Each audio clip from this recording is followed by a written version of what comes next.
Voces errantes.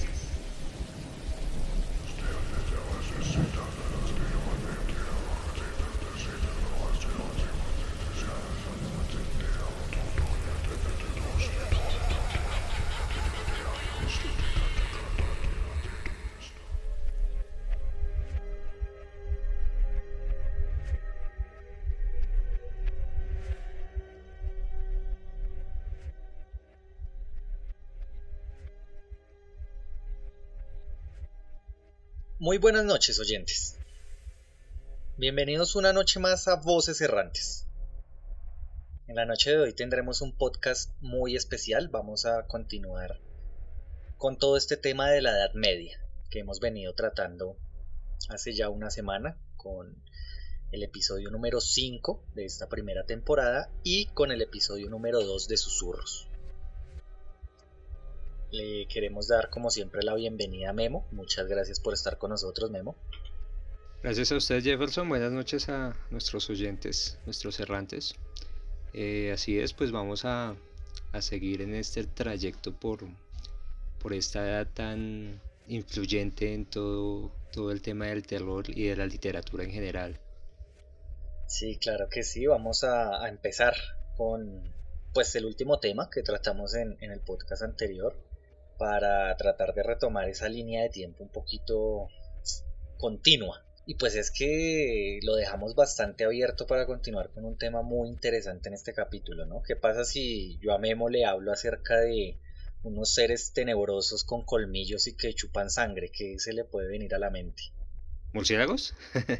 Vamos por ahí justamente. ¿O qué tal si yo le digo de unos seres que a la luz de la luna se transforman en unos misteriosos monstruos mitad humano, mitad bestia? Es fascinante. En varias culturas se desarrolla ese concepto. Exactamente. Entonces, pues nada, este episodio vamos a empezarlo fuerte. Yo creo que con el tema más conocido por la mayoría de las personas, referente pues a todo este terror de la Edad Media, ¿no?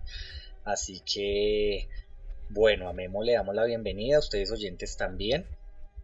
Siéntense, pónganse cómodos y vamos a empezar con este episodio de Voces Errantes.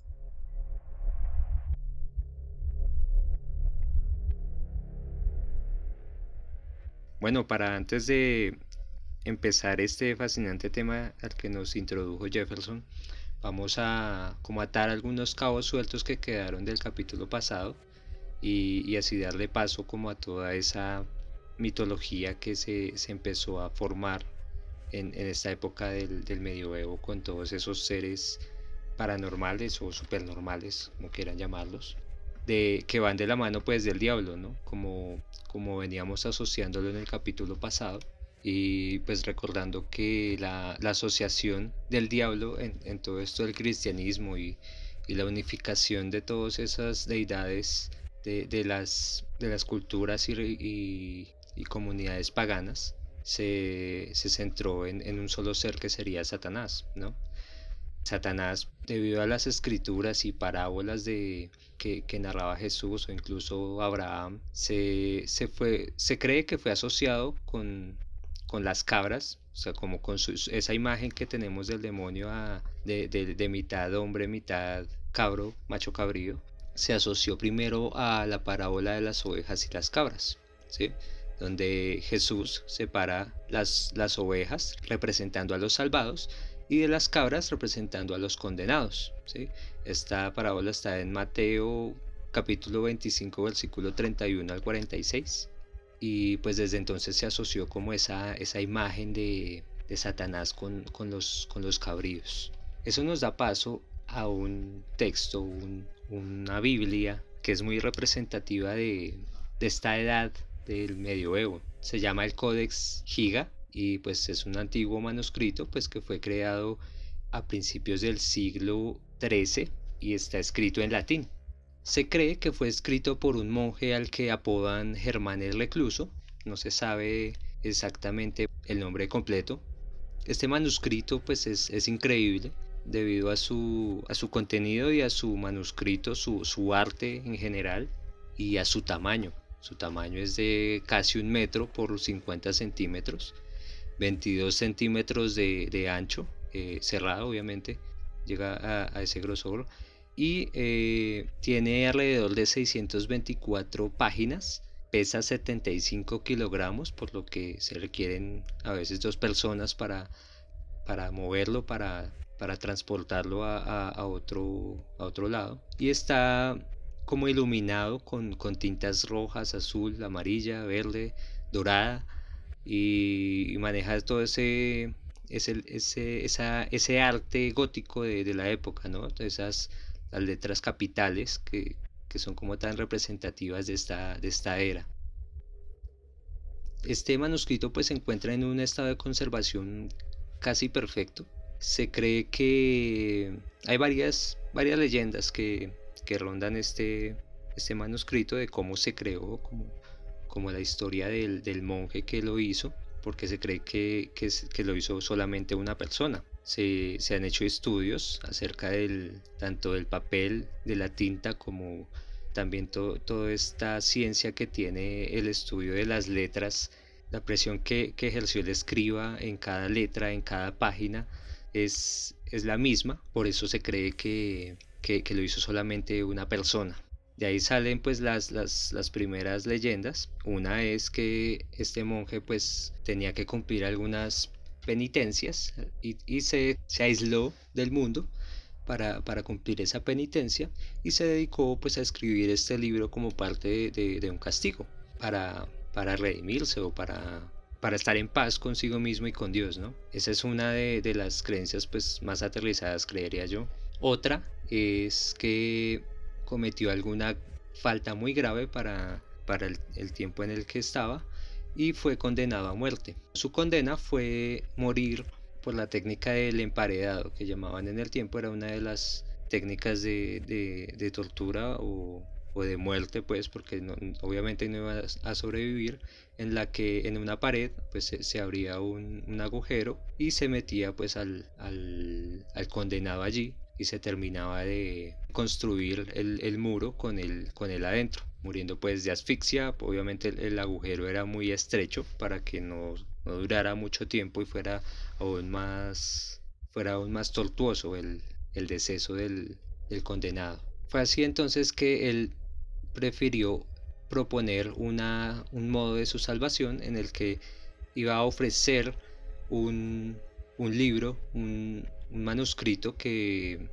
reuniría toda la sabiduría del mundo hasta ese punto de la historia. El lapso que tenía para hacer este manuscrito pues era de 24 horas solamente, por lo que pues entonces el máximo rango del monasterio accedió, y el monje pues fue encerrado en un cuarto con todo lo necesario para hacer este manuscrito. Llegado el punto en el que el monje se dio cuenta que no iba a poder cumplir con esta meta pues tan imposible, renunció como a su moral o a su ética de monje, y hizo un pacto con el diablo, con el mismo Satanás, quien pues accedió a ayudarle, pero con la condición de que añadiera su apariencia, o como un retrato, le dedicara, mejor dicho, una página que incluyera pues en esta Biblia. Allí pues también se cree que esa es como la primera imagen que se tiene, el primer retrato que se tiene de Satanás, como lo mencioné al principio, como un macho cabrío con pezuñas de cabra, los cuernos, una lengua bípeda y como una especie de taparrabo en una piel que se usaba mucho para los reyes o los altos mandos de los diferentes territorios en esa época, dándole como un signo, un símbolo de que era un príncipe, el príncipe del más allá, de las tinieblas, ¿no? Y fue así entonces pues como este manuscrito pues pasó a la historia como una octava maravilla del mundo que se nombraba en esa época. ¿Cómo le parece, Jefferson? La también llamada Biblia del Diablo, ¿no? Vino a tener tanta relevancia hace unos 5 o 10 años, en donde se realizó un documental, National Geographic si no estoy mal, haciendo un recopilatorio de todas estas teorías alrededor de esta Biblia, ¿no? Sí, así es. De hecho, sí, ellos fueron los que hicieron como esos estudios en la tinta que mencioné. También investigaron cuánto tiempo se tardó realmente este monje en hacer tal maravilla, y se concluyó que una sola persona requeriría alrededor de 25 años para que terminara tal cual una obra de arte como esta. Obviamente teniendo en cuenta que esa persona también tenía que dormir, tenía que comer, pues se llegó como a esa cifra de 25 años, algo pues totalmente diferente de la leyenda que fueron supuestamente 24 horas, y de las conclusiones que sacaron de la tinta que también se concluyó que fueron efectivamente 24 horas, que es uno de los misterios también que rondan toda esta historia de este libro tan misterioso. Y aún así, vea que en ese monasterio, pues después de precisamente esa investigación que hizo National Geographic, en los restos de ese monasterio se hicieron excavaciones recientemente y encontraron como una necrópolis bajo todo ese monasterio. Exhumaron cadáveres de mujeres y niños, entonces nos deja como una duda de qué era lo que realmente pasaba en ese entonces y por esa época, que tienen más o menos la edad del mismo libro, y que pues en matar y agredir niños en esa época de esa forma pues era castigado con la máxima pena, ¿no? Claro, y genera también como un halo de misterio ahí alrededor pues, de la creación de este libro, ¿no? Estamos hablando de algo imposible y además que es sumamente sorprendente para la época y aún hoy en día. Sí, así es. Y le da como esa fuerza a la apariencia del demonio, como empezó desde ese tiempo hasta incluso hasta nuestros días, que algunas personas creen que todavía el diablo se podría ver así, ¿no? Y eso me recuerda también un tip curioso que puedo meter ahí, de algunos signos de los que hablamos el capítulo pasado, como podría ser, digamos, el tridente de Poseidón, que fue asociado al arma del diablo, y se asoció también con los cubiertos. Invento pues que se realizó en esta época, y al hacerse, como las cucharas, los tenedores hechos de plata y demás, se prohibieron por la iglesia precisamente porque creían que eran elementos diabólicos. Pero pues eso sí, no lo conocí hasta el día de hoy. Sí, un dato bien curioso ahí.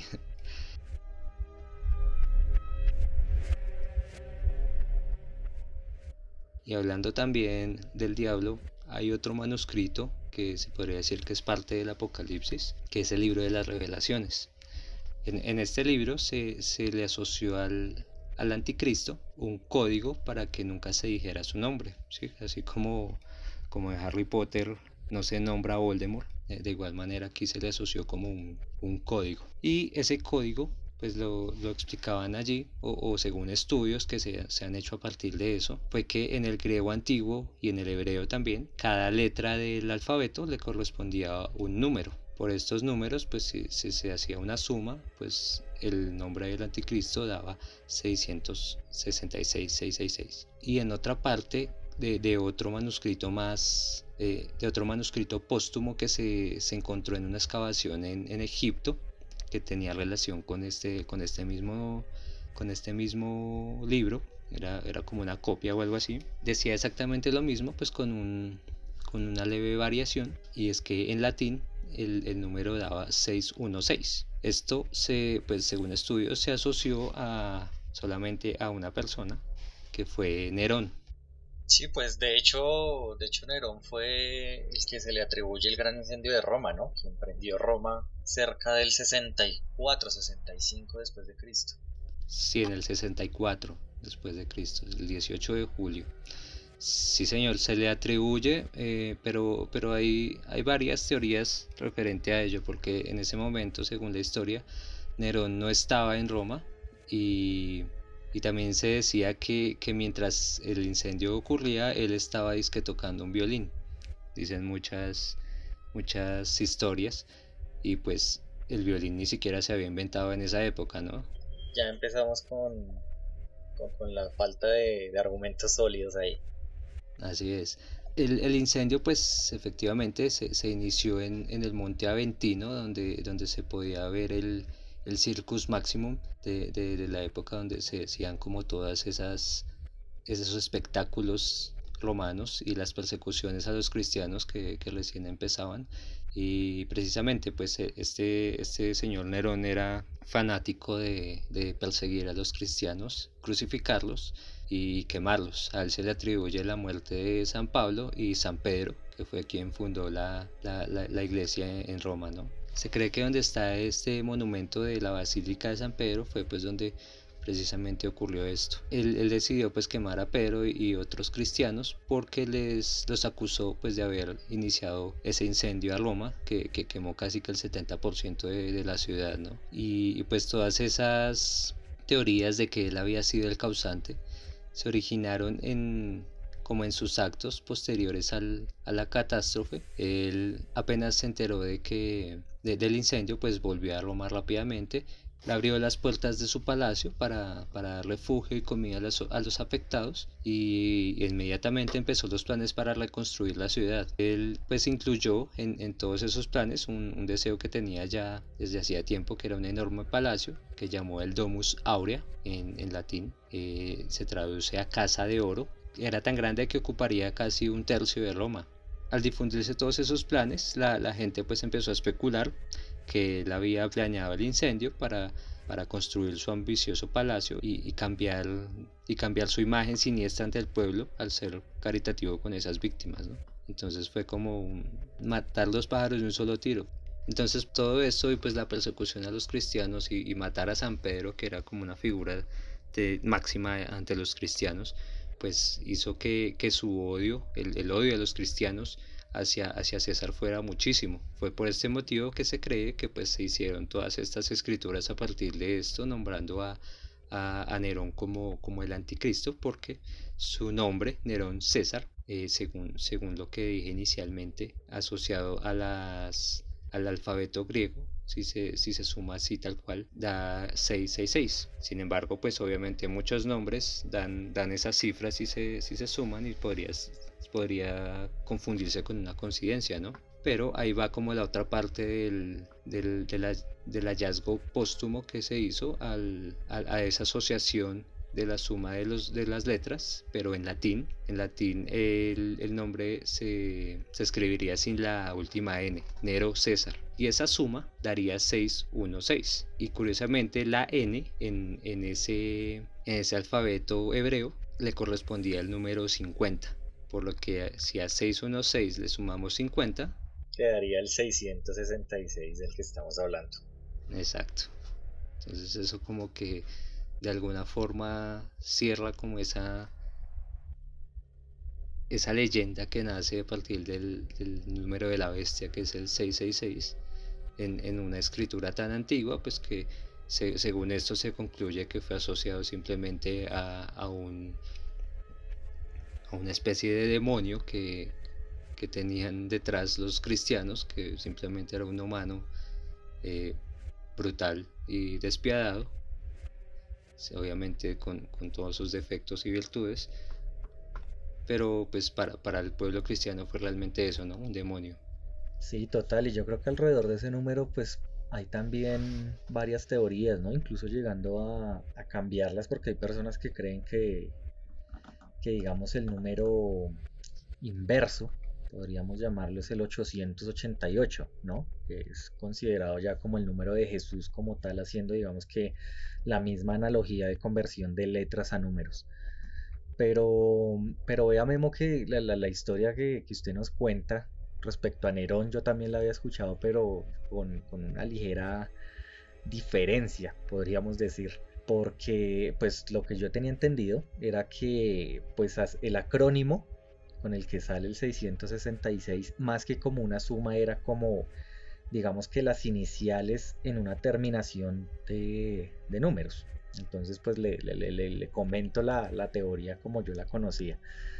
El nombre completo de César, digamos en ese momento, coincide pues justamente con lo que nos acaba de contar usted, pero los cristianos lo que hicieron fue hacer digamos que una especie de, digámoslo, frase denominatoria de todo este proceso que estaba tomando pues para arrasar con los cristianos en su totalidad, ¿no? Entonces, pues la frase que desarrollaron los cristianos básicamente, hablando ya en latín, pues fue como Domitius César legatus extiviolenter intefecit, que pues ya traduciéndolo sería más o menos como César mató vilmente a los enviados de Cristo. Aquí lo curioso es que si tomamos la inicial de cada palabra que lleva esta frase, se termina formando el número 666 en números romanos, justamente, que sería DCLXVI, ¿sí? Y aquí digamos que el giro para llegar a ese mismo 616 que estaba pues hablando Memo hace un rato, simplemente es eliminar el legatus, cosa que ya el número se transforma y termina convertido en ese 616. Es decir, llegamos al mismo resultado, pero digamos que la historia es un poco diferente, ¿no? Vea, pues igual vea que es como casi la misma conclusión, ¿no? César como un perseguidor de los cristianos. Exactamente, es como ese mismo objetivo de calificar a Nerón como el perseguidor más salvaje frente a los cristianos en su momento. Es bien interesante. Hay que mencionar otro de los libros prohibidos o malditos que estamos recopilando en nuestra serie, y es el manuscrito indescifrable. Se llama Voynich o Voynich. Este manuscrito está escrito en una lengua aún desconocida. Nadie ha logrado pues descifrar como todo ese lenguaje en el que está escrito. Se cree que el pergamino en el que está escrito fue fabricado entre 1404 y 1438, precisamente en esta Edad Media en la que estamos pasando. Y pues como dije, pues muchos lingüistas, historiadores, botánicos y hasta la Agencia Nacional de Seguridad estadounidense durante 3 décadas intentó descifrarlo sin ningún éxito. Se cree que tiene fórmulas para nuevos venenos, principios básicos sobre energía nuclear y diferentes rituales de magia. Este libro pues está lleno de ilustraciones cosmológicas y plantas que no se reconocen concluyentemente. No se reconoce que existan en nuestra era todas las plantas que allí se ilustran. Entonces es bien misterioso este otro manuscrito Voynich que está en la actualidad. Sí, pues le cuento que de ese sí no tenía la más mínima idea, Memo. Sí, es bien misterioso. Hagamos un recuento. El manuscrito Voynich que acabamos de mencionar, el libro de Thoth, que fue el que mencionamos para la mitología egipcia, que Thoth, recordemos, es el dios de la sabiduría y la escritura. El primer libro del mundo, o Xi'an, que se cree que tiene pruebas de la existencia del hundimiento de la Atlántida. Y pues creo que ahí incluso entraría el Codex Giga que mencionamos ahorita también, ¿no?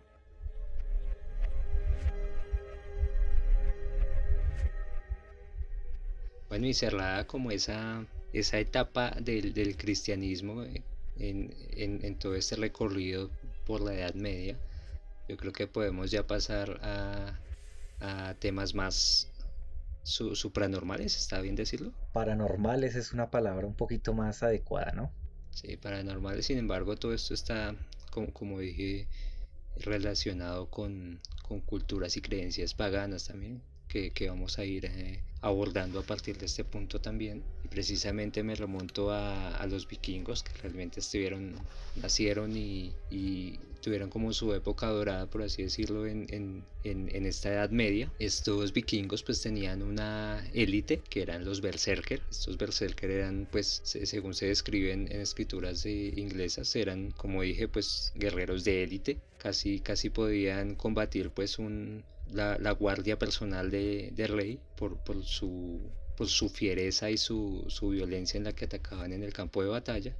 Ellos pues eran hombres muy corpulentos, llevaban pieles de osos o lobos encima y se cree que ellos tomaban pues sustancias pues para llegar como a un estado en el que realmente no eran afectados por el hierro, así también se les solía llamar, a aquellos a los que el hierro no puede dañar. Ellos tomaban como que una especie de hongo o algunas plantas. Recientemente se calculó, se concluyó que una de esas plantas era el beleño negro y otro que es un hongo que se llamaba Amanita muscaria. Este último pues era el que más se creía que ingerían, pero realmente en algunos casos era era mortal porque aparte de causarles mareos, vértigos, alteraciones de la conducta, alucinaciones y euforia, que era lo que usaban para arrasar en la batalla, también les causaba efectos secundarios como daños intestinales y hasta la muerte el consumo de este hongo. Y pues su conducta era tan sobrenatural precisamente que se les atribuía también todo este mito del hombre lobo, por lo que llevaban pieles encima, se creían que realmente eran hombres lobo que llegaban a luchar contra los ingleses, más que todo contra los ingleses, que era su guerra inicialmente, y pues se les atribuía este mito.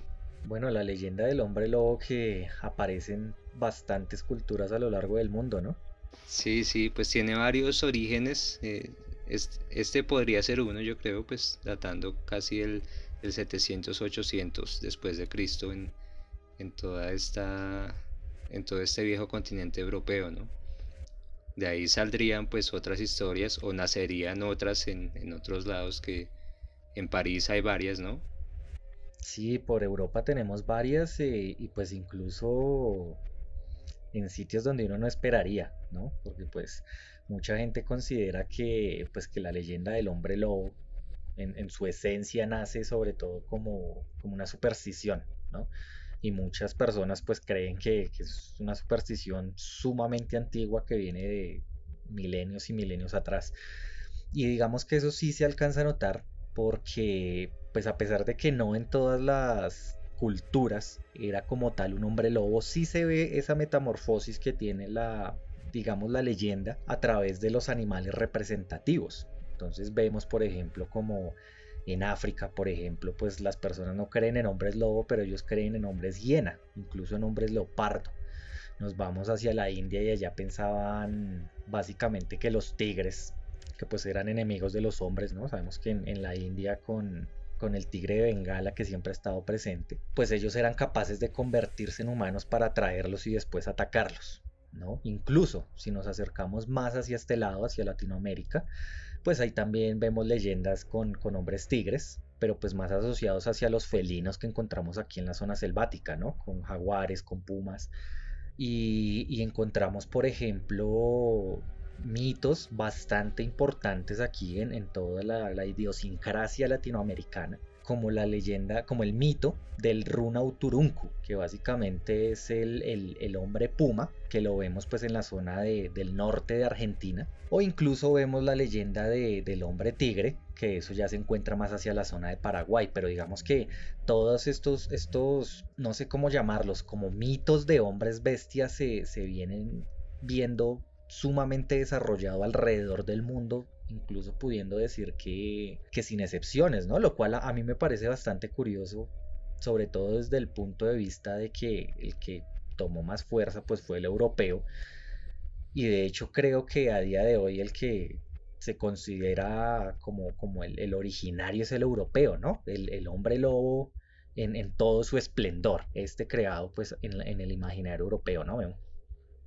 Sí, sí, sin embargo, pues todo esto que usted menciona, estos seres antropomorfos, ya lo habíamos estudiado, ¿no? En esta época, pues como que vuelven a tomar fuerza después entre el cristianismo, porque recordemos que tocamos todo este tema con los egipcios, con las civilizaciones orientales, con India más que todo. Sí, claro, pero pues obviamente en el auge digamos que de las supersticiones y de la magia negra en Europa, pues obviamente este mito cobra muchísima más fuerza, a tal punto que se convierte en un ser de imaginario colectivo bastante común, ¿no? Y tenían, digamos, toda una, ¿cómo lo decimos? Como una historia alrededor de los hombres lobo, en donde era prácticamente obligatorio conocerlo para evitar un contacto con ellos, ¿no? Dentro del mito se habla pues de un hombre lobo que es masculino y tiene bastantes causas para que una persona pues se convirtiera en hombre lobo, ¿no? Para que un ser humano masculino se convirtiera en un hombre lobo. Tenían digamos que un listado de situaciones, digámoslo de riesgo, en donde podrían llegar a terminar convertidos en este ser. Entonces vemos que las personas creían, por ejemplo, que ingerir ciertas plantas que se vinculaban al tema de la magia negra, pues daba una posibilidad grande de convertirse en hombre lobo. Beber en el mismo lugar donde un lobo normal y corriente hubiera bebido agua también era riesgoso. Cubrirse con la piel de un lobo, dormir desnudo a la luz de la luna, usar una prenda hecha con piel de lobo, ¿no? Pues sabemos que en ese tiempo pues las pieles de los animales eran muy pedidas para hacer su ropa. También pues a través ya de magia y sortilegios, con maldiciones que tal vez eran recibidas, también se convertían en hombres lobo.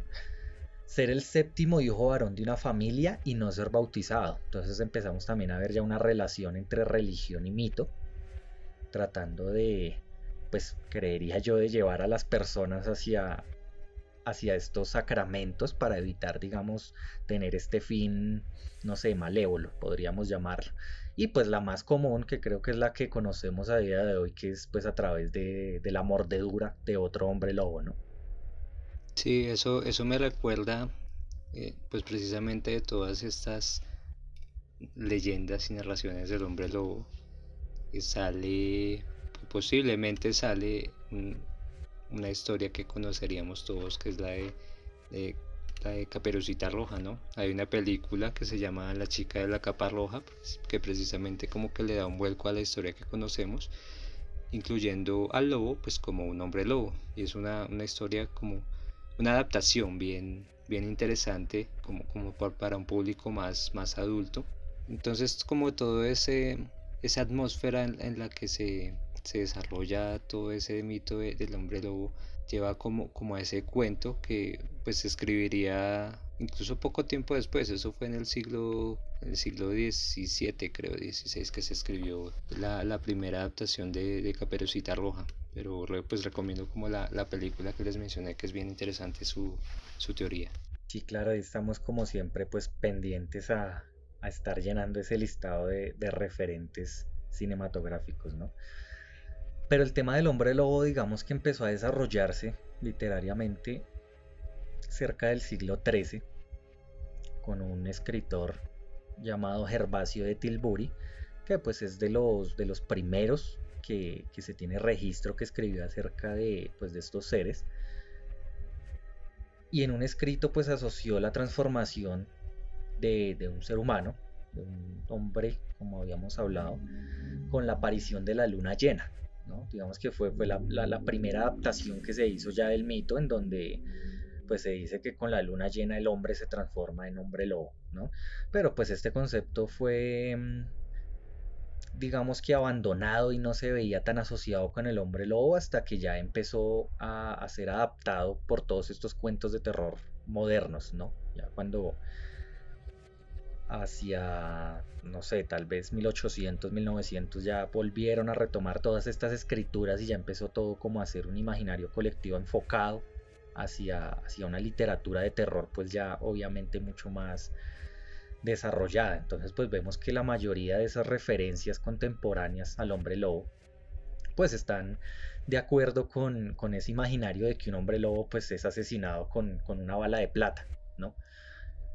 Y pues ya digamos que todos estos procesos en donde pues el enemigo directo de un hombre lobo pues son los vampiros y ya empieza como a convertirse en un elemento de narrativa moderna más que a seguir siendo una leyenda tradicional, ¿no? Se pierde digamos que un poquito esa esencia, aunque continúa pues en el imaginario colectivo como podemos ver hasta el día de hoy en películas e historias en general. Sin embargo, tengamos en cuenta que pues la teoría de la luna llena pues está bien fundada por, por creencias, bueno, en ese tiempo creencias paganas que llamaban, pero con el tiempo se concluyó que pues son reales, ¿no? La luna llena influye bastante en cuanto a la marea del mar y en cuanto al comportamiento de algunos animales y de las plantas en general, ¿no? Sí, claro, ya empezamos a ver obviamente que pues hay una transición también de todas estas culturas politeístas en donde pues digamos que todos los elementos naturales eran dioses cumpliendo pues una labor específica en donde ya empiezan a ser simplemente elementos externos con esta conversión, pues obviamente de las personas hacia un monoteísmo, pero pues igual siguen teniendo una mística muy grande dentro de las historias, como pues lo que dice usted de la luna, siempre la tienen referenciada, pero pues a pesar de no ser una diosa, como venía siendo hace muchos milenios, pues ya empiezas a convertirse como en una figura mucho más mística y más misteriosa que de una u otra manera tienen que estar incluyendo dentro de todas estas leyendas, dentro de todos estos mitos que se empiezan a desarrollar.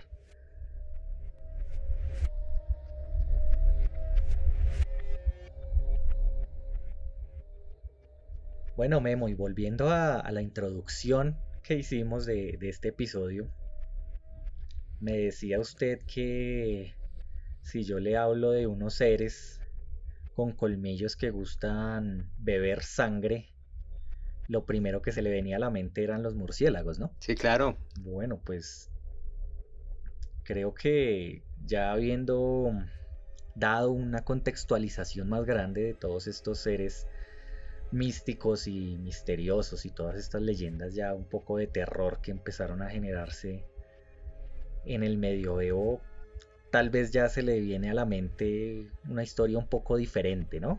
Sí, claro. Drácula. El conde Drácula. Justamente, el aclamado conde Drácula que creo que todos conocemos, ¿no? Pero pues el conde Drácula está inspirado en una historia que diría yo que es aún más terrorífica, ¿no? ¿Ha escuchado, Memo, del conde Vlad Tepes? Sí, claro. Vlad III, el conde rumano, ¿no? En Rumania. El señor Vlad Tepes, que Tepes se supone que quiere decir empalador. Y empalador, pues era pues toda esa fama que tenía de que a sus víctimas en el apogeo de su reinado, por así decirlo, llenaba los frentes de las ciudades que iba a atacar con las víctimas anteriores, los empalaba de acuerdo a su rango y, y nacen diferentes historias a partir de esto en las que en los campamentos al amanecer él se levantaba y untaba el pan en la sangre de aquellos que estaban empalados precisamente enfrente de él y comía tranquilamente, ¿no? De ahí nacen como varios mitos del señor Vlad con la sangre. Exactamente, bueno, pues veo que Memo está bien dateado respecto a Vlad, ¿no? Sí, claro, yo creo que el señor Vlad Tepes es cultura general, ¿no? Sí, claro, obviamente siendo el punto de inspiración de un ser tan sobrenatural y tan conocido como Drácula, pues era lo menos.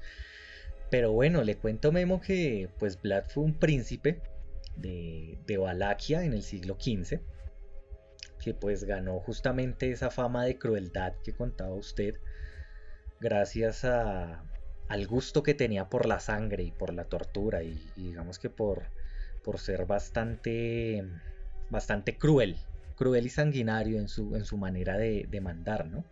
Llegando al punto pues que fue pues base de inspiración de Bram Stoker para escribir pues su famosa historia de Drácula, ¿no?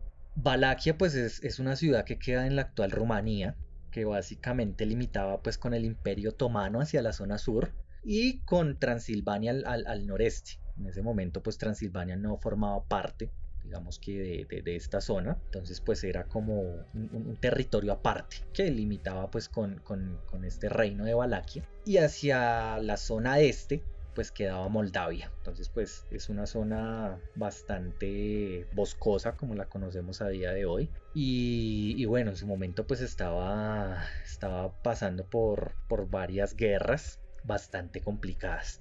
Ya enfocándonos al tema de Vlad como tal, digamos que el sobrenombre de Drácula no viene de un imaginario directo de Bram Stoker en la historia pues, que escribiría en futuro, sino que es más bien como una confusión que se tenía en el momento y es pues históricamente comprobable. Bueno, básicamente su padre, que era pues el príncipe Vlad II de Valaquia, ingresó en el año 1428 a la Orden del Dragón, que tenía el nombre de Drac en húngaro. Al ingresar a esta orden, ayudado por el emperador Segismundo, que era el emperador de Luxemburgo en ese momento, el nombre de él cambió a Vlad Drácul, y a su hijo, pues es justamente Vlad III del que estamos hablando, también se le hizo un cambio de nombre a Vlad Draculea, que básicamente significaba hijo de Drácula. Allí digamos que entra la confusión, porque en la mitología rumana pues la figura del dragón no existía. Drácul pues es una referencia a los dragones por la orden del dragón, pero este término no existía en la mitología rumana, ellos no conocían de dragones, sino que ese término iba directamente referenciado al diablo. Entonces desde ese momento, y casualmente, Vlad III pasó a ser conocido de hijo de Drac a hijo del diablo, ¿vale? Ahí ya empezamos a ver como una premonición de lo que esperaba la vida con este señor. Entonces, pues bueno, digamos que él ya cuando empieza a gobernar, él pues empezó a mostrar señas de ser un príncipe enamorado tal vez de la tortura, ¿no? Era bastante entusiasta con estas muertes lentas, con disfrutar la muerte del otro, hasta el punto pues que solía cenar mientras bebía la sangre de sus víctimas, o pues como decía Memo, mojaba el pan en la sangre para comerla. Hay cálculos que llegan a concluir que en sus 3 periodos de gobierno, que fueron alrededor de 7 años, alcanzó a ejecutar a unas 100.000 personas, en donde pues la mayoría de ocasiones utilizaba justamente esta técnica del empalamiento, que pues era prácticamente su técnica favorita, ¿no? Por esto pues desde el siglo XVI a él lo empezaron a denominar como Vlad el Empalador. Pero pues esta fama hay que ver que no llegó por sí sola, ¿no? Digamos que este gusto por las muertes no era como decir vaya y tráigame un grupo de personas que las voy a empalar, ¿sí? No era como muy gratuito. Digamos que para entender más o menos cómo llegó esta fama, pues hay que ver un contexto más general, y era el contexto pues de los Balcanes cerca del siglo XVI, ¿no? En este momento el Imperio Otomano estaba pues en esa fase de expansión por todo el sureste de Europa. En este momento pues Grecia quedó sometida cerca del 1360, Serbia ingresó a ese punto de expansión en 1389 y allí ingresa Bulgaria también en 1396.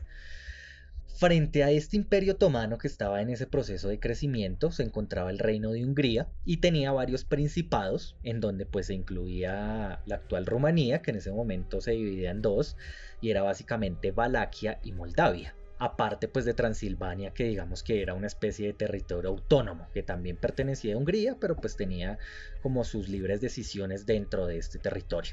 Entonces pues las guerras de las fronteras se convirtieron pues en una constante. Era muy normal estas guerras en esta frontera, evitando pues el reino de Hungría toda la expansión del Imperio Otomano, ¿no?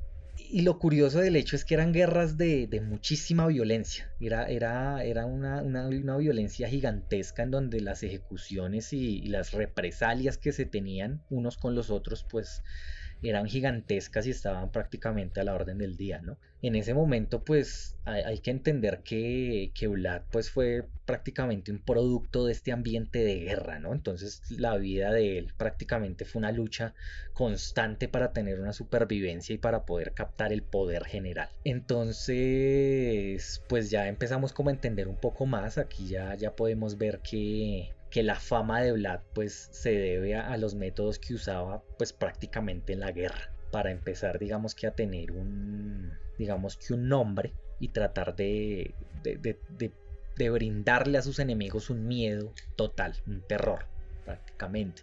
Hay un dato muy importante, y es que Vlad se sentía representado por los cruzados, ¿no? Estamos hablando de que pues las cruzadas se dieron varios siglos antes, pero él todavía tenía, digamos, en la mente esto muy interiorizado, y él se creía un cruzado. Por esa misma razón, pues él trataba de utilizar estos métodos tan violentos y tan sanguinarios. Hay varios ejemplos pues justamente de los métodos que utilizaba y de las batallas que tuvo. Una de las más importantes pues está en el año 1462, en donde pues luego de un ataque turco, él pues obviamente mandó una respuesta a esta ofensiva, en donde fue a atravesar el Danubio para saquear a Bulgaria, que en ese momento ya se había convertido en parte del Imperio Otomano, ¿no? Así que, pues al término de la campaña envió al rey húngaro, al rey Matías Corvino, digamos que un par de obsequios muy especiales de parte de él, y eran 2 sacos llenos de orejas, narices y cabezas. Y aparte de este regalo tan especial, le envió una carta escrita a puño y letra de él mismo, en donde decía literalmente, y cito: he matado a hombres y mujeres, a viejos y jóvenes, desde Oulusitsa y Novoselo hasta Zambit y Gijén. Hemos matado a 23.884 turcos y búlgaros, sin contar aquellos a los que quemamos en sus casas o cuyas cabezas no fueron cortadas por nuestros soldados. Terminemos juntos lo que juntos hemos iniciado y aprovechemos esta situación, puesto que si Dios Todopoderoso escucha las oraciones y los ruegos de la cristiandad, si favorece los ruegos de sus piadosos servidores, nos concederá la victoria sobre los infieles, enemigos de la cruz. Allí pues nos damos cuenta que Vlad sí tenía todo un espíritu de cruzado y llegaba ya a un imaginario como de guerrero de Dios bastante importante. ¿Cómo lo ve hasta ahí, Memo? Pues es bien interesante toda la historia de este personaje, ¿no? Incluso desde esa época hasta la actualidad en lo que desembocó toda su leyenda o su historia. Y eso pues me deja pues este pequeño espacio precisamente para mencionar dos referencias cinematográficas que serían pues Drácula, la historia jamás contada. En esta película pues se toca pues obviamente desde un punto sobrenatural, ya hablando de Drácula que nacería años después, cientos de años después, pero abordando precisamente el perfil de Vlad, pero en un entorno como un poco más dramático y a veces un poco victimizando a Vlad, que pues bueno, en cierta forma también fue víctima, ¿no? Obviamente eso no justifica lo que hizo, pero pues todo tiene como esa consecuencia de cómo se fue formando desde pequeño el pequeño Vlad Tepes. Y otra que se llama así homónimamente, se llama Vlad Tepes, es una película precisamente rumana y habla de este personaje, pero como fue su vida, no abordando por ningún lado el punto de Drácula ni ningún tema sobrenatural, sino de la historia pues que nos está resumiendo brevemente Jefferson. Bueno, ahí tenemos un par más de referencias para que nos llenemos un poco más de información y tratemos de entender un poco más el contexto y quién era este ser tan especial, ¿no? Que llegó a un punto de tener digamos, un reconocimiento en toda la zona de ser un tipo tan cruel que realmente todo mundo le tenía terror, ¿no? Llegó al punto de que, pues cuenta la historia, que Vlad llegó a dejar una jarra de oro enfrente de su residencia para que los viajeros pudieran beber agua en ella, y era tal el temor, el miedo que inspiraba a las personas, que podían los viajeros pasar a tomar agua, pero nadie era capaz de robarse un jarrón de oro, que pues todos sabemos que en su momento eran elementos valiosísimos, ¿no? Entonces digamos que el terror que infundaba este personaje era gigantesco, y más con todo el tema de los empalamientos que llegó a resonar, yo creo que a oídos de toda Europa. Incluso hay una historia de un sitio, un lugar que terminaron llamando el Bosque de los Empalados, que pues es un lugar en donde se dice que este personaje hizo básicamente talar todos los árboles de la zona para empalar a más de 20.000 prisioneros y armar casi que, pues literal como lo dice su nombre, un bosque de personas empaladas, ¿no? Entonces vemos que, pues bueno, que este es un personaje bastante terrorífico, bastante especial, que no podía faltar aquí en Voces Errantes.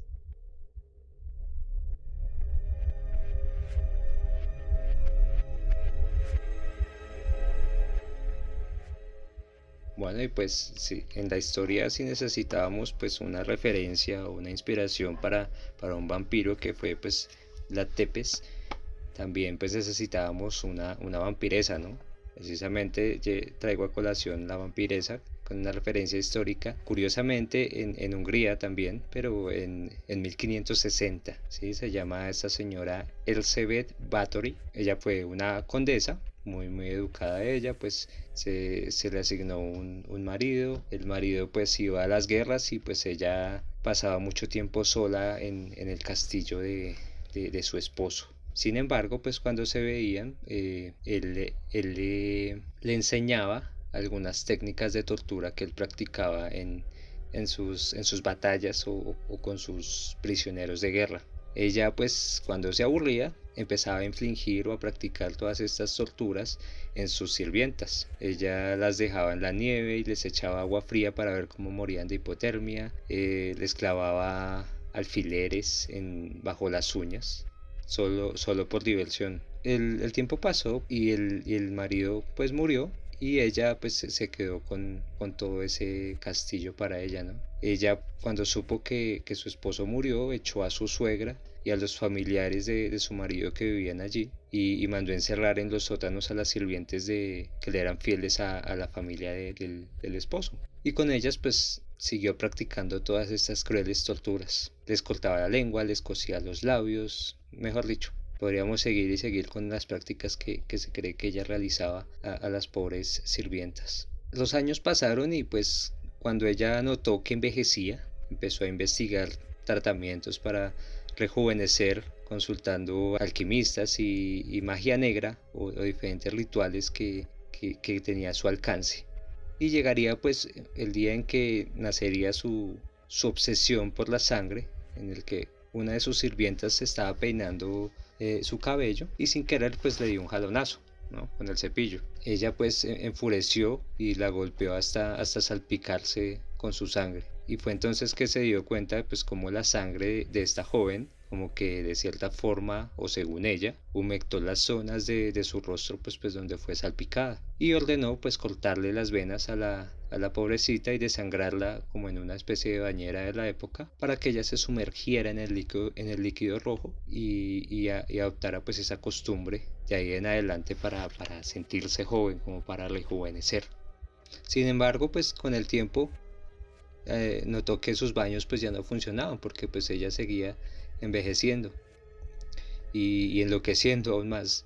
Tenía pues ataques de ira en los que se le lanzaba a sus víctimas y las mordía. De ahí también nace como esa inspiración, esa leyenda de que a punta de mordiscos y baños de sangre pues es una clara referencia a los vampiros. Llegó un punto pues en el que los sirvientes del castillo que la ayudaban pues por miedo o por obligación, por honor a la tradición de un mayordomo y una sirvienta jefa, pues no pudieron ocultar por mucho tiempo más los sucesos que acontecían en ese castillo, ¿no? Así que pues empezaron a dejar los restos en un campo cercano al castillo y pues dejaron al descubierto de los aldeanos los cuerpos desangrados o desmembrados de jóvenes, ¿no?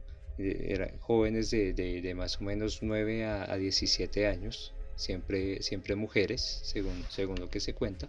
Y pues todo esto empezó a armar escándalos, pues a tener conciencia de lo que estaba pasando en ese castillo y de cómo se justificaban algunas pérdidas en aldeas cercanas de precisamente las niñas de esas edades. El primo de Elizabeth o Elizabeth se le confió ir a averiguar pues qué pasaba con su prima y fue con sus hombres y encontraron por todo el castillo jóvenes mujeres pues sin diferenciarse entre sirvientas o no, aldeanas tal vez, tendidas por los corredores, unas muertas, otras con huesos rotos inmóviles, otras agonizantes y otras con signos de tortura, y encontraron a Elizabeth pues justo en uno de sus rituales de sangre. Fue entonces que pues como se encontró con las manos en la masa, fue apresada, pero pues realmente nunca se ajustició, nunca se le adjudicaron pues una condena legal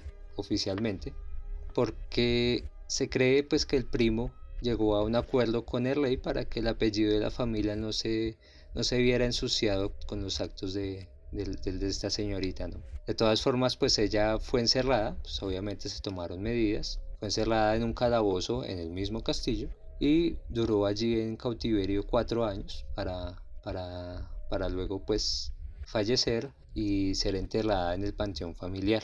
Tras su muerte pues se prohibió hablar de ella durante muchas generaciones y se archivaron los documentos de su caso también pues durante muchos años después que se abrió, se encontró como todos esa evidencia del caso y ayudó a justificar más su leyenda, ¿no? A ella se le adjudican más de 650 víctimas, como dije, entre 9 y 16 años, más o menos en un periodo de 10 a 15 años en el que hizo como todo esto. Fue como una de las asesinas seriales de la Edad Media más conocidas. Y esta señora pues tiene un pequeño detalle que no es tan popular como su historia, y es que tiene cierto parentesco con el que ya mencionamos, el señor conde Vlad Tepes, unas décadas antes. Se cree que es una nieta en algún grado de consanguinidad, y pues esto le da más fuerza, ¿no? Como a toda esa leyenda de los vampiros, más en una familia con ese historial. También se cree que ella tenía precisamente tíos y primos que le rendían culto al demonio y tenían pues otras extrañas costumbres o aberraciones.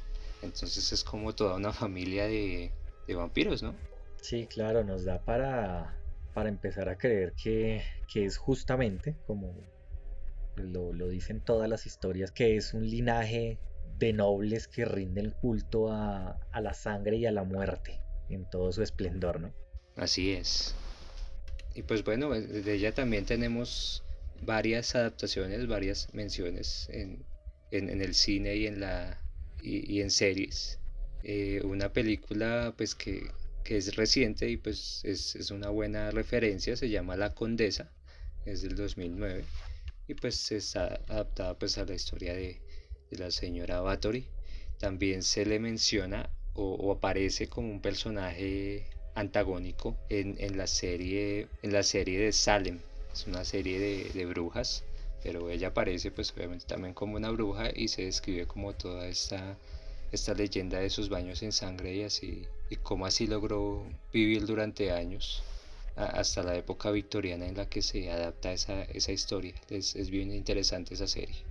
Bueno, Memo, ahí tenemos otro par de referencias bastante interesantes. Me gustaría pues agregar una más de una película, pues podría decir un poco clásica, también con, con muchas personas que la quieren y muchos que no, pues no la aceptan como una buena película, ¿no? Estoy hablando pues la de Van Helsing, Cazador de Monstruos, ¿no? Que básicamente pues es una historia que se desarrolla sobre esta época y nos da pues digamos que un acercamiento hacia estos seres pues que estuvimos hablando hoy, ¿no? Acerca de los vampiros, de las vampiresas, el tema del hombre lobo se toca ahí pues bastante cercano al protagonista. Me parece una película bastante recomendada desde mi punto de vista, no sé qué piense Memo.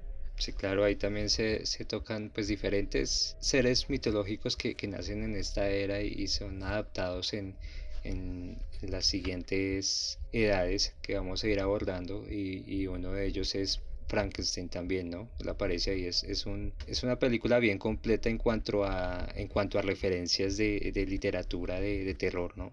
Exactamente, si quieren, digamos que ir a un punto donde se reúnan varios seres de de estas leyendas terroríficas generadas desde la Edad Media, desde el contexto de la Edad Media, por supuesto, pues creo que esta es una de las mejores opciones que tienen. Bueno, Memo, pues creo que ya hoy podemos darle cierre a este tema, digamos que de la Edad Media guiado desde el punto de vista del cristianismo, ¿no? Tenemos todavía otro episodio por recorrer aquí en el medioevo, pero pues dirigido hacia todas estas culturas paganas que se desarrollaron en el medioevo, ¿no?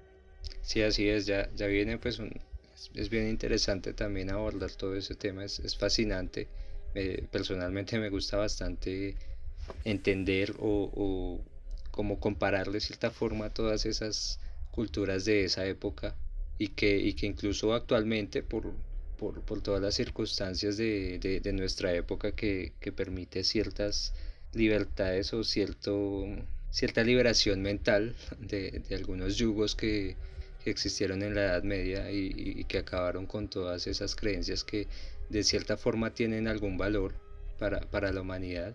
Actualmente pues se erigen nuevamente todas estas comunidades, ¿no? Y en diferentes partes del mundo, como lo son pues la cultura nórdica con los vikingos, se llama, actualmente esa religión se llama Asatru, las comunidades wiccas, en fin, hay varias comunidades que renacen nuevamente y retomando todas esas escrituras y leyendas voz a voz que perduraron a través del tiempo para apreciar toda esa filosofía y toda esa creencia que le da un vuelco a todo lo que conocemos, ¿no? Sin dejar de lado como un respeto a la vida y a la naturaleza como tal, ¿no?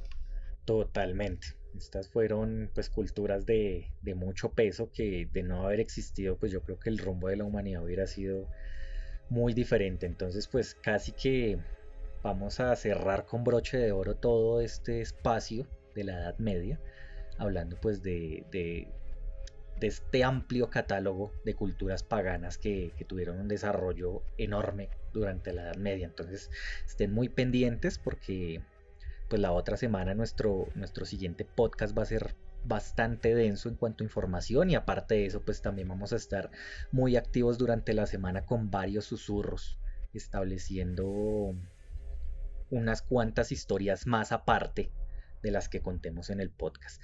Así que pues nada, muchísimas gracias a todos por estar con nosotros nuevamente. Muchísimas gracias como siempre a Memo por estar con nosotros y acompañándonos, dándonos pues de su sabiduría y sus conocimientos. Claro que sí, Jefferson, gracias a usted también.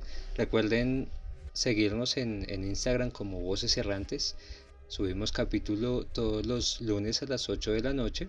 Los susurros, como dijo Jefferson, son un poco sorpresa que vamos subiendo a lo largo de la semana y que van como complementando todo lo que abordamos en los capítulos completos, ¿no? Pueden encontrarnos en Spotify, iVoox y YouTube como Voces Errantes. Nos encontramos el próximo lunes en un nuevo episodio de Voces Errantes. Así es, Memo. Muchísimas gracias a usted, muchísimas gracias a todos nuestros oyentes.